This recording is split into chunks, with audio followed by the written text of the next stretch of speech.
अस्सलाम वालेकुम गाइस। तो आज हम जावास्क्रिप्ट के बारे में देखने वाले हैं।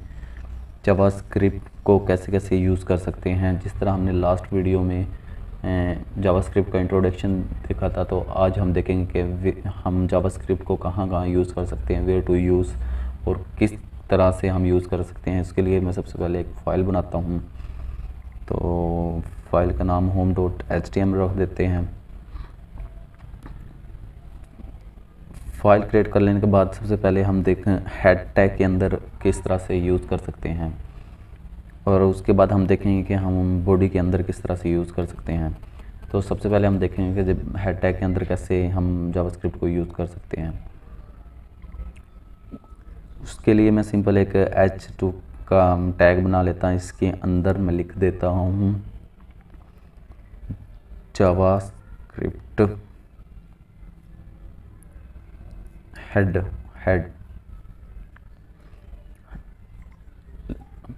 पिक पैराग्राफ का टैग बना लेते हैं, और उसके अंदर लिख देते हैं कि आप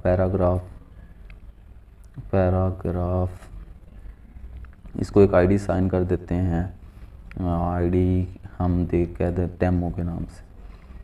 इसके अलावा एक बटन देंगे इसको, तो बटन, और बटन की टाइप हो जाएगी जी बटन, और इसके ऊपर हम एक ऑन क्लिक का फंक्शन लगाएंगे, तो बनाएंगे। तो ऑन क्लिक का फंक्शन हम ऊपर हेड टैग के अंदर बनाएंगे। तो स्क्रिप्ट का टैग लिखना पड़ेगा हमें। उसके लिए हम लिखते हैं स्क्रिप्ट, और स्क्रिप्ट लिखने के बाद इसके अंदर हमने अपने जावास्क्रिप्ट का फंक्शन को डिफ़ाइन करना। फंक्शन माई फंक्शन, ये तो माई फंक्शन जो है ये हमने फंक्शन बना लिया, माई फंक्शन। और इसके अलावा कि document dot gate element by ID, ये हम पहले भी अपनी पिछली वीडियो में देख चुके हैं। उसके अलावा हम इसके अंदर कह देते हैं एक आईडी जो हमने अभी पैराग्राफ को साइन की थी, डेमो। और उसके बाद हम इनर HTML इसमें एक पैरा लिख देंगे। उसमें हम लिख देते हैं जी पैराग्राफ ऑफ जावास्क्रिप्ट, बल्कि हम लिख देते हैं पैराग्राफ चेंज। मतलब जैसे ही ऑन क्लिक पे क्लिक हो तो पैराग्राफ चेंज हो जाए।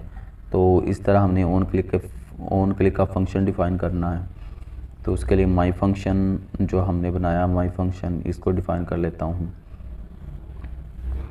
इसको डिफ़ाइन कर लेने के बाद सिंपल हमने एक बटन बनाना है जिसका नाम रखते हैं हम ट्राई इट। इसको हम सेव करते हैं। सेव करने के बाद हम इसको रन करके देखते हैं जी ये हमारा काम कर रहा है या नहीं। उसके लिए मैं ओपन विद लाइव सर्वर करता हूँ, और ये देखें हमारे पास ये आगे जावास्क्रिप्ट हेड आ गया, पैराग्राफ आ गया, और ट्राई इट का बटन आ गया।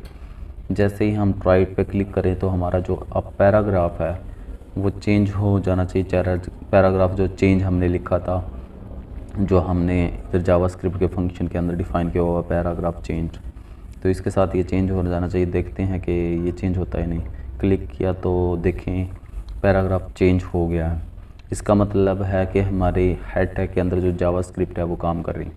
उसके अलावा जावास्क्रिप्ट लिखने का मेथड होता है कि बॉडी टैग के अंदर हम कैसे टैग इसको अटैच कर सकते हैं। तो उसके लिए सिंपल हमने इसको कॉपी कर लिया। कॉपी करने के बाद बिफोर बॉडी क्लोज होने से उस अबव हमने इसको पेस्ट कर दिया, और हम इसको दोबारा रिफ़्रेश करके देखते हैं तो हमारी जावास्क्रिप्ट हेड आ गया, पैराग्राफ आ गया, और ट्राई इट आ गया। इस पर मैं क्लिक करता हूँ पैराग्राफ चेंज। इसका मतलब है कि ये अभी भी काम कर रहा है कि हम जावास्क्रिप्ट हेड के टैग कैसे यूज़ कर सकते हैं और जावास्क्रिप्ट को बॉडी टैग के अंदर कैसे यूज़ कर सकते हैं। उसके अलावा हमारे पास एक तरीका होता है कि हम एक अलग से फाइल बनाएं और उसको इसके साथ अटैच कर दें। तो HTML की फ़ाइल के अंदर HTML का कोड रह जाए और जावास्क्रिप्ट की फ़ाइल के अंदर जावास्क्रिप्ट चला जाए। उसके लिए एक सिंपल हम फाइल बनाते हैं जिसका हम नाम रख देते हैं जी javascript.js। .js। एक्सटेंशन हमेशा ही .js से होनी चाहिए ताकि उसको पता चल जाए कि ये जावास्क्रिप्ट की फ़ाइल है। तो सिंपली मैं करूँगा, सिंपली यही फंक्शन कॉपी कर ले लूँगा। फंक्शन कॉपी करने के बाद इसको जावास्क्रिप्ट.js में पेस्ट कर दूँगा। पेस्ट कर लेने के बाद सिंपल हमें लिंक करवाना पड़ेगा। उसके लिए सिंपल मुझे लिखना पड़ेगा जावास्क्रिप्ट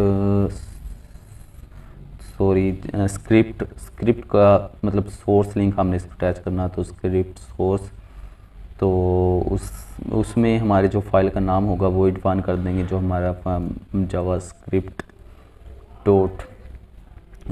तो हमने अपनी फ़ाइल का नाम लिख दिया, इसको सेव कर दिया। उसके अलावा हम इसको भी सेव कर देते हैं। और अब हम अगर इसको रन करके देखें तो देखते हैं क्या होता है। हमारे पास जो HTML कोड है वो तो सेम आ गया, लेकिन अभी हमने ये चेक करना कि हमारी जावास्क्रिप्ट काम कर रही है या नहीं कर रही। तो देखते हैं कि काम करती है नहीं, क्योंकि ये सारा तो HTML का कोड है, इसलिए हमें विजिबल होके आ रहा। तो सिंपल मैं इस पर क्लिक किया तो हमें कोई रिएक्शन नहीं दिखने को मिला।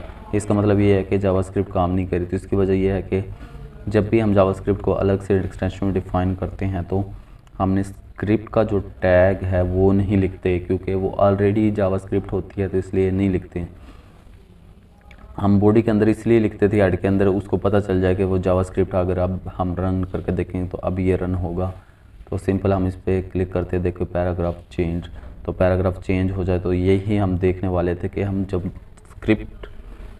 जब हम अलग से JS की फ़ाइल बनाते हैं तो हम स्क्रिप्ट का टैग उसके अंदर डिफ़ाइन नहीं करते हैं। हम जावास्क्रिप्ट का टैग तभी लिखते हैं जब हमें उसे बॉडी में यूज़ करना हो या हेड में यूज़ करना हो। मतलब जब हम इंटरनली जावास्क्रिप्ट को यूज़ कर रहे हों तभी हमने उसका टैग लिखना पड़ता है। जब हम एक्सटर्नली एक्सेस कर रहे हों उसकी फ़ाइल बना के, तब हमें जावास्क्रिप्ट का टैग नहीं बनाना पड़ता।